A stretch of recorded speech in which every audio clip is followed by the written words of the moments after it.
Hello, today I'm going to show you how to make a quick and easy Christmas tree for your holiday cards, and it uses 1/2-inch strips of your favorite designer series paper. I've embossed the background with the polka dot embossing folder, lots of little sparkle here, and then a loop of ribbon for the tree trunk. So to get started, you're going to grab some scrap paper and you're going to die cut it with the Perfect Penance die. This paper right here can be any paper that you have, even paper that you've stamped on and you've totally messed it up. Instead of throwing it away, just use it for this project because it's going to get covered up anyway. So this is also a smaller tree, and there's a third one here that's even a little bit smaller than that. We're going to use a large one. I've already covered it with adhesive, and I just use this nail adhesive to cover it from top to bottom.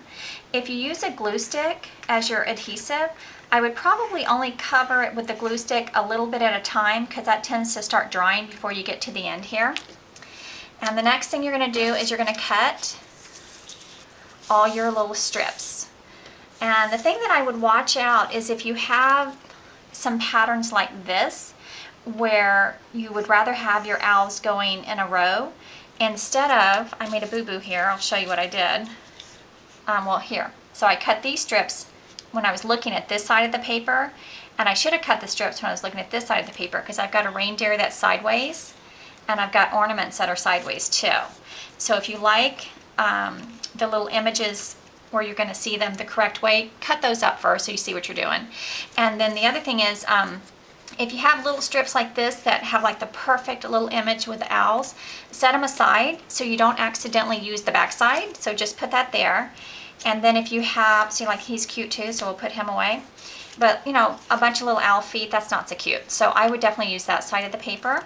So just kind of go through your paper, and if you find that you like one side more than the other, definitely set it aside. So we're going to just kind of scoot that up for a minute.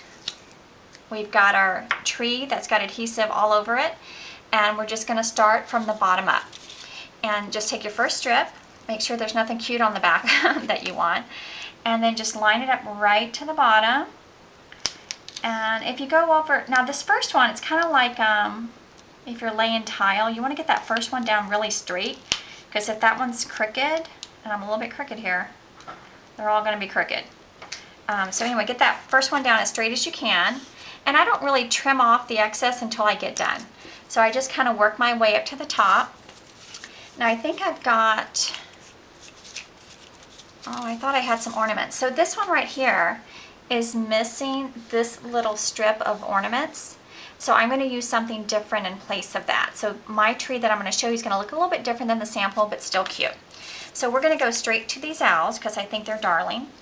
And I've got the cute little faces right there, so we're just going to get it right there and just get it right up to the edge of that other strip. And then press that down, and then pick another pattern that you like. And again, just go ahead and check the back side and make sure there's nothing on there that you want instead. And then you're going to put that one here. And then I think there's, oh yes, we got these cute little stars. So, oh, got to check the back. Make sure there's nothing kind of fun. Oh, you know what? There's one more though. This is the one that I think I want to use. Actually, isn't that terrible when you can't decide which one you want to use? Okay, we're going to go back with the stars. There we go. So put that down there. And then I'm going to start repeating. So we're going to come back to the stripes again. Make sure, oh, you know what? No, I can pass with that. Okay, so we're going to put this down here. And then we're going to go for our cute little owls again. And then we're going to put this right about here. And then after that, we're going to have some more of these red. We're going to have some more green stars. I'm always checking, right, to make sure I don't have something cute on the back. And then the last thing that's going to go at the top is going to be, actually this is going to work out really nice because I'm starting with the stripes and I'm ending with the stripes. So if you like to be a little more symmetrical, that's one way to do it. So we've got all of our little pieces here. So now we're going to turn it over and you're just going to cut. And so we're going to get the little paper snips and just go right along the edge. You could probably use your paper trimmer for this, but I just find it easier to use the snips. And then don't throw away any of these scraps, obviously, even the really tiny ones, because they might fit right up at the top of the tree. So we're just snip, snip, snip. So you can get a whole pile of these trees done. Use up all your nice scraps of paper. Look, isn't that cute? Now I'll show you a trick for getting the trunk perfectly centered.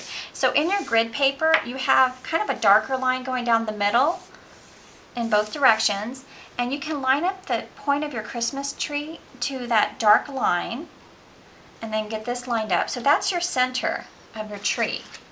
So now when you take your ribbon, I don't know how much you need. Let's say about 4 inches, give or take.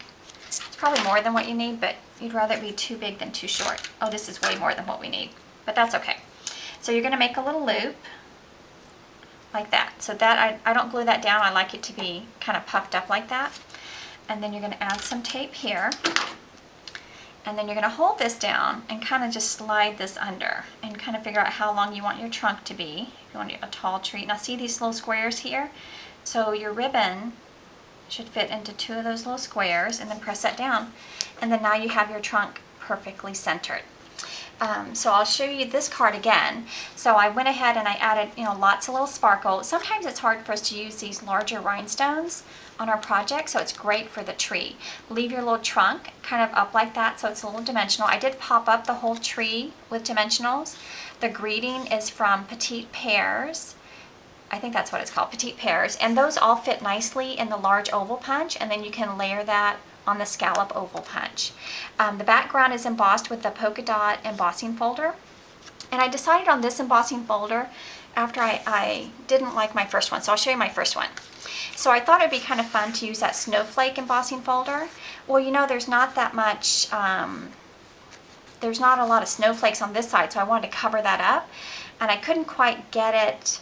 I couldn't quite get the tree where I wanted it, because if I put the tree in the middle, then I have snowflakes over here. I don't have any snowflakes over here, and it just felt kind of off. So I thought, well, maybe I can just cut part of the tree off, right? Because you know how we stamp some images that are off to the side?